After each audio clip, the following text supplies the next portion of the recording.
You know, it's tough out here. The life of the hater is a difficult one at times. Sometimes you're on top of the world. You're hate maxing like never before. You're truly making someone like Kendrick Lamar proud with how you pursue your hateful efforts in the day. And then sometimes you wake up at 4:30 in the morning to watch Counter-Strike and are greeted to the Mongolz forgetting how to play said Counter-Strike against Astralis, therefore invalidating yesterday's hateful efforts. Yeah, bit of a tough one. Anyways, the playoffs of PGL Cluj-Napoca started today. We had Pain taking on MOUZ, Astralis declaring war on Mongolia against the Mongolz. We then had an epic series between Falcons and Eternal Fire, and we ended the day with FaZe running over Saw. So yeah, let's go ahead and get into it, guys. Apparently YouTube is doing this new thing where if you say specifically like the video, it should highlight the like button. So make sure you guys like the video, leave a comment down below, and subscribe to the channel if you haven't already, as it helps out immensely in the YouTube algorithm. Like I said, I am co-streaming PGL Cluj-Napoca during the playoffs, so if you want to follow me at twitch.tv/LionHeartZ2, you can join me live for all of that. And before we get started, let's go ahead and thank today's sponsor. That's right, this video is sponsored by Skin Club. They're one of the most popular case opening sites in the scene with over 100 custom cases backed by their provably fair system. You can open cases individually or wager your winnings against other users in case battles, either with players around the world or privately with bots if you want to avoid being smurfed outside of Premiere as well. But wait, there's more. Skin Club runs monthly events with free rewards to earn, free daily cases, and if you don't like what you earned, you can always go for a cheeky little upgrade to get something you do. If you want to play on Skin Club, you can do so at the top link in the description down below and get a 7% deposit bonus when you top off your account with credit card, crypto, or the 5,000 Peach 50 sand dunes in your inventory. Please gamble responsibly and only do so if you are over 18 and live in a country or jurisdiction that doesn't restrict gambling. Gambling can be an addiction, and you should never gamble for the purposes of making profit, only wager what you are comfortable losing. If you or a loved one are suffering from gambling addiction in the US or Canada, you can reach out to 1-800-GAMBLER toll-free to get help. I want you to be safe and healthy always, so seek help if you need it. And thank you to Skin Club for sponsoring this video. Alright, so we're going to change up the format a little bit, and we're going to kind of jump around the timeline of today's games a little bit, just for the sake of how YouTube watch time works. First things first, if you can recall back to my group stage coverage for Cluj-Napoca, I made a bet that if Saw managed to win a map off FaZe, I would stream Valorant for an entire month. I am happy to report that did not happen. FaZe breezed past Saw. In fact, it was really a nothing series. Credit to Saw for making it to the playoffs, because with this lineup, I don't think anyone expected them to do anything close to that. They got the most out of a lineup that literally doesn't exist anymore, and for that, I commend them. But unless literal miracles happened, they were just never going to be able to compete with a caliber of team like FaZe. It just is what it is. Still a good result for them, and hopefully this organization could find a new path going forward in the year, and I wish those players the best. Anyways, with that, let's go ahead and talk about Astralis versus the Mongolz next. Okay, so first things first, let's address the elephant in the room. I did in fact make a video yesterday saying this roster should be nuked from orbit. Does this outcome change that opinion? No. You guys may find this hard to believe, but I'm actually going to find a way to double down, despite this being the first playoff win Astralis has had in 2 years. Alright? Now we're also going to be fair, because I believe in, pointing out when things go well. I don't think you can make a fair assessment of the Counter-Strike that was played today by Astralis and not point out the fact that this was a much more sophisticated, well-coordinated approach to playing the game than we have seen in pretty much every other appearance from this roster. I think all the individuals, aside from Cadian, showed up when they needed to. They all looked sharp. There was none of the flubs that I pointed out rightly in yesterday's video. And all of that comes with a caveat that, despite that, this was also probably one of the worst stage chokes I have ever seen from the Mongolz.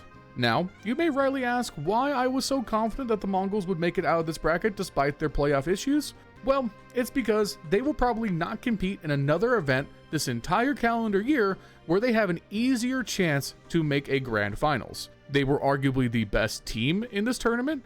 They arguably had the easier bracket in this tournament. This should have been a layup to, at worst, make a finals appearance. And instead, every single star player massively underperformed. They clearly could not rise to the moment. Their strats became simpler, more hasty, lacking team coordination. They were forcing the effort in a way that was mind-numbing to watch. It was clear that they were shook when they couldn't make their simple defaults work. Yes, the Mongols do not have the most creative in-depth strat book to begin with, but their individuals make it sing like clockwork. But here, with no firepower behind it, they looked toothless. And Nero over on Twitter put out some great posts about the statistical drop-offs for some of their star players, but Senzu, 910, Mazzino, they just simply need to do better. Yes, they're all young players. They have a lot of time to develop and grow from here, but these are golden championship opportunities that the Mongols are leaving on the board. And towards the end of this series, especially on Inferno, they were trying so hard, desperately, to win this game that they sacrificed any tactical nuance. Over-aggressing through smokes, both through mid to A, through banana, up towards B. They would push the effort so hard that it came down to relatively simple and mundane crossfires from Astralis to tear them apart. And the worst part is, they had match point. They then proceeded to concede 4 straight rounds into overtime and then never win a round in said overtime. A 7-0 run by Astralis where it felt like they just simply waited for the Mongols to walk into their crosshair. There was nothing even proactive or unique from the CT side here. They simply let Mongols fall on their own sword. See, this is going to be the supremely frustrating part, because what's going to happen is that there are going to be a bunch of Astralis fans who are going to use this win today as justifications for this team actually starting to turn the corner. But I really think that this is a mirage. I don't know how Astralis goes from here because there are structural issues that still exist. And if you're going to deny them, I think that just comes out of pure delusion. They got by today because their opponent played worse than was expected by a wide margin. They also played well. I will not downplay or deny that. In this game, Astralis did what they needed to do. Their star players got great impact, and Cadian just kept an even keel. There were no weird self-sacrificing strats. There were no confusing rotates on the CT side. None of that. Like I said, the perfect way to put it, the Mongols lost the game themselves. Astralis just had to click the 5 different heads in each round. Like again, to put a pin in it, this is a massive win for Astralis because of how many VRS points they got from this. This puts Astralis in a comfortable position where they can realistically make the major now, something that yesterday was very much in doubt. However, I think the knock-on effect is that it will enable Astralis to maintain this lineup longer than they should, instead of trying to rebuild into a true title contender. I really do feel like not even the most psychotic Astralis fan can look me dead in the face right now and say that they are confident this team can win a championship. They might fluke and beat MOUZ tomorrow and make a finals, but I would never bet on this team in a best of 3 grand finals, and definitely not a best of 5. Anyways, speaking of pain, they caused me a fair amount when they got 2-0'd by MOUZ today. Both games were relatively close, and by relatively, I mean 13-11 in both games, so highly winnable situations. I think my biggest takeaway is that I was pretty spot on with my take on this MOUZ lineup. When they win, it's going to be because they out-firepower teams, not because they have really sophisticated strategies. That's exactly what happened here. Pain were definitely feeling the hurt from Davideus having another poor playoff performance in a big game, and because of that, it was Bubblesj who was largely alone trying to salvage these rounds. Meanwhile, pretty much everybody except for Brolin on MOUZ put in a good day at the office. Again, can't really understate how much Davideus being missing hurt Pain though. For the T side, for both games, he goes 8-20, and he is a dynamic, aggressive rifler, so him not being there in the vanguard of the pack to help blow up in space with Bubblesj just kept them thoroughly grounded. NQZ also fell back to earth in a big way. He wasn't very successful in the Op v Op matchup against Torji. He was getting put in a box by Spinks, and Spinks for himself had a great series, so that's definitely commendable. It's just, yeah, you watch a bunch of these rounds on Inferno, it's just Pain Gaming losing the ones. It's just getting outgunned. Like, that's the simplest way to put it, but it's the most accurate description. It's definitely really frustrating when we get to Mirage. It's a 6-6 first half, some great early rounds from Pain before MOUZ really battled back to keep things close. The pistol rounds matter so much. We've been over this time and time and again. Pain win both the pistol rounds in this Mirage game, despite losing in the end. So what went wrong? MOUZ winning Ecos is what went wrong. Now, I made the exact same criticism yesterday with Astralis, so let's be fair and equal here. I understand that Bubblesj wants to play for the aggressive top mid control, and normally I like that. But with mid-window getting smoked, I think he needs to be more aware of the fact that there's nobody there to immediately trade or help him out. There's no one top connector watching for the swing, the cap player David is too busy holding off in case someone goes B. That leaves Bubblesj in a position where once he gets jumped mid, he gets a pick, yeah, but there's no one rotating fast enough to help him retreat safely, so he's ultimately going to get traded out. David, late to rotate, feels the need to back up his in-game leader, obviously, and he overextends into a trade. Now it's a 3v3. That gives the T's a lot of map control and momentum that you didn't need to concede in a pivotal round like this. MOUZ, they slow play the connector to A control, no big deal, they take their time. Xerxes gets a pick on NQZ and CT as the bomb plant goes down, Snow is coming through A main, Cows is coming through jungle, the MP9s in hand can always do a lot of damage in a situation like this, and they manage to whittle it down and get both their picks, stranding Torzy under balcony with just a Tech 9 before he hits an absolute blinder, taking out both low players. That's just a clutch that you can't really account for, but that's a round that Pain put themselves in a bad position to win to begin with because of the carelessness to not back up Bubblesj in the proper way with the smokes that were deployed by MOUZ. Flashing ahead later into the half, as you can see here, Pain are on the cusp of match point, and MOUZ have no money. This is called foreshadowing. I mean, this is an a-hole that could not go more wrong if you possibly tried. Jimmy just sends Snow to the Shadow Realm, dinks NQZ for a little extra salt on top, and then, oh hey, there's Spinks right behind him, you know, takes NQZ out to the backyard, watches the sunset, shoots him in the back of the head, picks up the M4, gets a double off of it, because, you know, everything must be suffering. That is how we must live in this simulation. We are feeling the pain right now. I am feeling the pain. Because this should have been match point. This should have been, we're going to a third map. Or at least we're banting for overtime. But no. No. Pain would not win another round. It really sucks.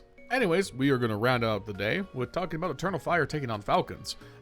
This was just an awesome series. Highly recommend you go back and watch this one if you didn't catch it live. This was the most entertaining series of the tournament so far, more or less, kinda. It was just a very good game. Felt like both teams really pushed each other to the limits. This was just another masterclass from Nico. Ends the series with 61 kills, 44 deaths. He finally gets some vengeance over Zantares, who has been notoriously vexing him as of late. Meanwhile, for Eternal Fire, they were as competitive as you could wish until we get to Nuke, whereas Zantares once again in a big playoff game goes missing. Now, interestingly, Eternal Fire opted to play Train as their first pick in this series, and that's surprising because Inferno was on the table, and that's a map that Eternal Fire tend to be a lot more comfortable on. But I actually think it's interesting to take a risk here like that in a series like this, because while Falcons have been questionable as of late, there's one thing that's true, and that's that Nico is a very good Inferno player. So why not take a risk on a map that neither team is super comfortable on, but one that Eternal Fire have won on more than the Falcons, and see what happens. And for a first game, this was awesome. This was both team stars going blow for blow, band for band, pretty much the entire duration. It was 13-11. You start off with Zantares and Nico just white hot out of the gate, just getting multi-kill after multi-kill after multi-kill. You had Jada with an early pistol round clutch 4K to start the game off on a high tempo note for Eternal Fire. Just super high octane, exciting Counter-Strike. And what's nice is that alongside Nico, while Tessus, Kixen, Magisk, they all kind of struggled, it was Dexter who really stepped up. And he's a name that we've been talking about a lot when it comes to the Falcons because he's been kind of the missing piece. When was Dexter going to show up and show the form that we all know he's capable of? We know that Dexter is going to be kind of an idiosyncratic opper. He's going to miss a lot of easy shots and he's going to hit absolute fucking blinders out of nowhere. And we saw the best and worst of that throughout this series. But still, he comes through with 27 kills, 13 deaths, 1.69 rating. He was a monster right next to Nico, and that fragging was necessary because Eternal Fire were getting a lot of openers, getting a lot of early advantage in rounds on their T side, but Falcons did an excellent job in stymieing that advantage and preventing it from being converted into rounds. There were many opportunities where Eternal Fire could have had a blowout T-side start to this game, but instead, after going up 3-1, it ended up being the Falcons the rest of the way, holding Eternal Fire to just one more round win before we head into the second half. The problem that ultimately buried EF and prevented them from going up 1-0 in this series is they lost the war of attrition in a big way. Because even though they were winning rounds in the second half, they were not doing so while securing their economy. It was always close, Falcons were always in it, and that kept them on the verge of having to save even when they were winning rounds. So we get to the point that they not only tie the game, they take the lead going 10-9, they are exactly as broke as the Falcons are. So if they lose this round, their economy is not only reset to the beginning of the loss bonus, they are far away from a bye. And at this point, that's multiple rounds conceded to the Falcons, and it quickly turns into a position where Eternal Fire are just battling to get this to overtime. So how did things go wrong in that pivotal round? Well, first off, Zontaras and Bocadia get pretty aggro into Pop Dog, and almost have a great flank off before Kicksand deals out a bit of his own medicine to Zontaras, hitting him with a wide swing of his own and deleting him. Bocadia does get the trade thereafter, but has to quickly fall back, equalizing the advantage.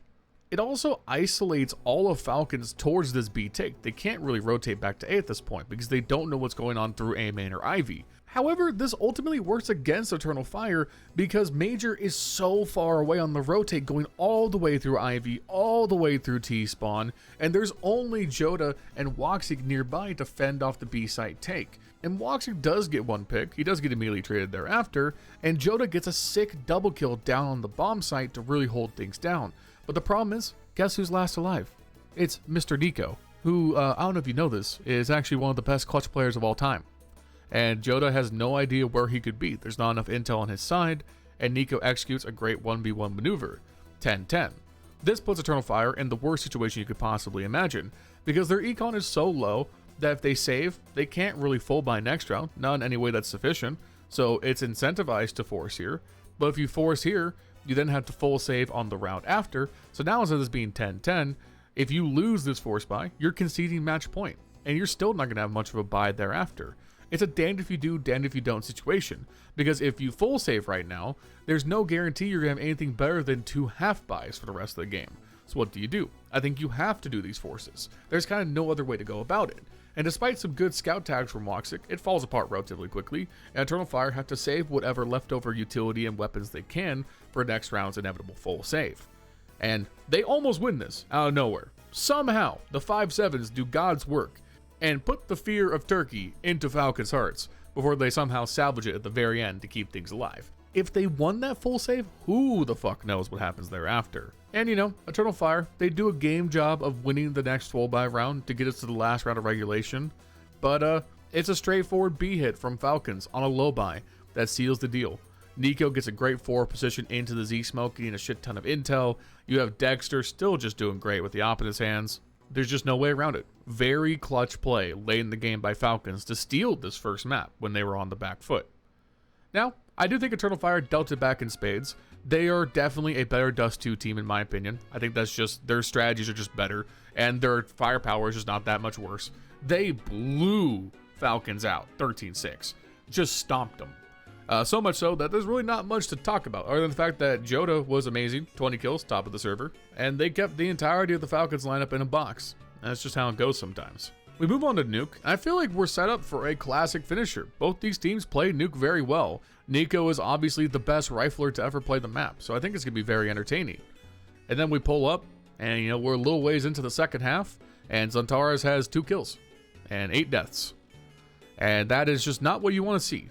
I think just as an enjoyment of the game perspective, Zontaras just shitting the bucket in this final map really sucks, because Nico was exquisite.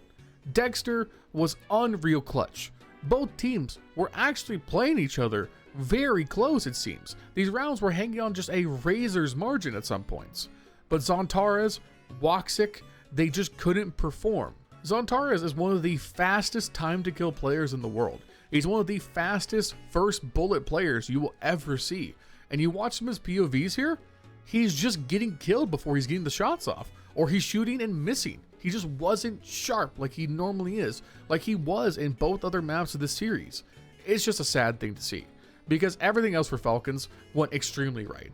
I was on stream laughing about how Dexter was missing easy shots, and then the very round I say that, he gets that 4K clutch in the A site. Bastard. Just a good win from the Falcons. I have really nothing to say. I have no real nitpicks for them. I think Kicksand called much better. I think Zonic did a great job in the veto. I thought their timeouts were really well utilized. And you got great performances out of the players you needed to. The only player for Falcons who was a letdown was Tesses. But they also didn't need him, because Nico was Nico. You know, there's a reason he is, like, at worst, the 3rd best player to ever fucking play Counter-Strike. At least CSGO and CS2. So yeah, We are, everyone in this household is hoping MOUZ beat Astralis tomorrow. Please, hate maxers rise up. And then we have FaZe versus Falcons, which I think will be a fucking classic. I think that map's going to be very, very good. So we'll see. Anyways, make sure you guys like the video. Yeah, did it work? Let me know if it worked. Make sure you comment down below. Make sure you subscribe to the channel if you haven't already, because it helps out immensely the YouTube algorithm. Thank you for watching. Thank you to Skin Club for sponsoring this video. If you check the top link in the description, you get 7% to Bubblesj. The next time you fill up, please gamble responsibly and safely. Thank you to my channel members, Justin, Jesse, Furley, Milan Berta, Bubblesj, Dr. Cocktor, Patatas Kaftesi, PTR, B1 Games, Cody Foxworthy, and JesseTiv, Vegt. If you want to become a channel member, you can just hit the link in the description down below for others to be supported directly. Get a video just like this, as well as a roll exclusive community Discord. Woo! Also follow me on Twitch. Yeah, nobody listens to this part of the video anyway. If you do, you lied. Later.